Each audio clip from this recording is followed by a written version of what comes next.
नमस्कार दोस्तों। जय बाबा खाटू श्याम। जब खाटू श्याम का नाम निकला है मुंह से तो आज उनके पिता घटोत्कच के बारे में हम बात करेंगे। घटोत्कच भीमसेन जी के पुत्र थे और उनकी माता का नाम हिडिंबा था। तो ये कहानी कुछ यूँ शुरू होती है दोस्तों कि लाक्षागृह जो एक भवन था, दुर्योधन ने निर्मित करवाया था पांडवों के लिए। उसको लाक्षागृह इसलिए बोलते थे कि वो लाख से निर्मित था। वो लाख से इसलिए निर्मित किया गया था उस भवन को, ताकि जब पांडव उसमें रहने जाए तो उसमें आग लगा सके और उनकी जलकर मृत्यु हो जाए। तो लाक्षागृह में जब पांडव लोग जाते हैं तो उनको पता था, उनको पहले ही आभास हो गया था कि ऐसा कुछ होने वाला है।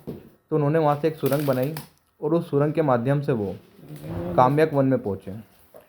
काम्यक वन वो जगह थी जहाँ पर भूत प्रेत निवास करते थे।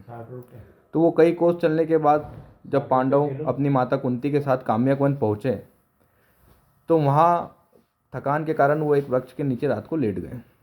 माता कुंती को अत्यधिक प्यास लगी थी, तो भीम जो उनके बड़े पुत्र थे, अर्जुन से बड़े थे, वो जल लेने पहुँचे। उनने पानी पिया और वहाँ से जल लेकर आए और अपनी माता को पिलाया, सभी भाइयों को पिलाया। और फिर जब देखा कि अंधेरी रात है और ये भूत प्रेतों वाला स्थान है, राक्षसों वाला स्थान है, तो वो पहरा देने लगे। तो जो हिडिंबा थी, उनके जो भाई थे हिडिंब, वो वहाँ के राजा थे उस काम्यक वन के।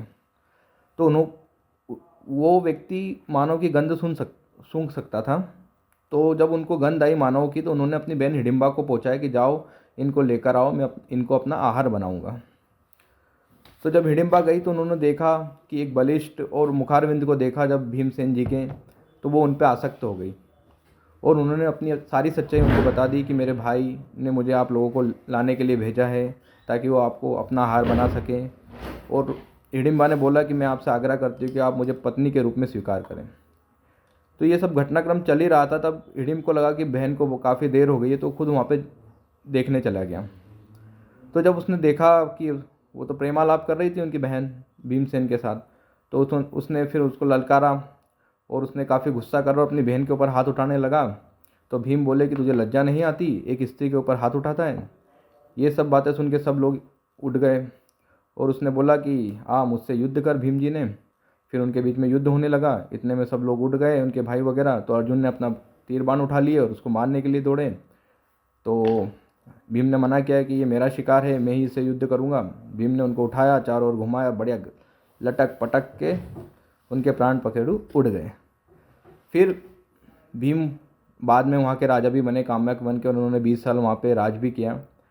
तो माँ कुंती से भीम के लिए हिडम्बा ने आग्रह किया कि मैंने इनको अपने पति के रूप में स्वीकार किया है, आप इनको मेरे साथ रहने दीजिए।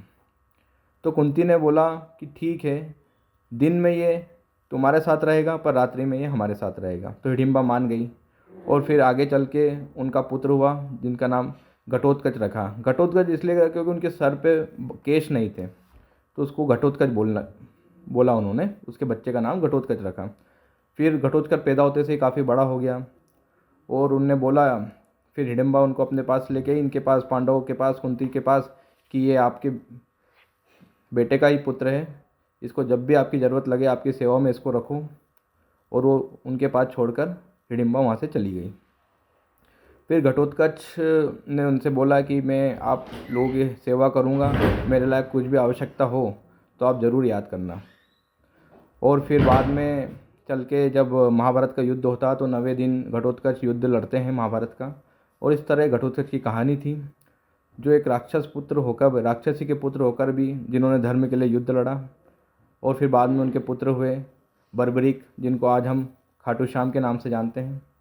तो ये थी दोस्तों घटोत्कच की कहानी। आपको कैसी लगी ज़रूर बताइएगा। जय बाबा श्याम।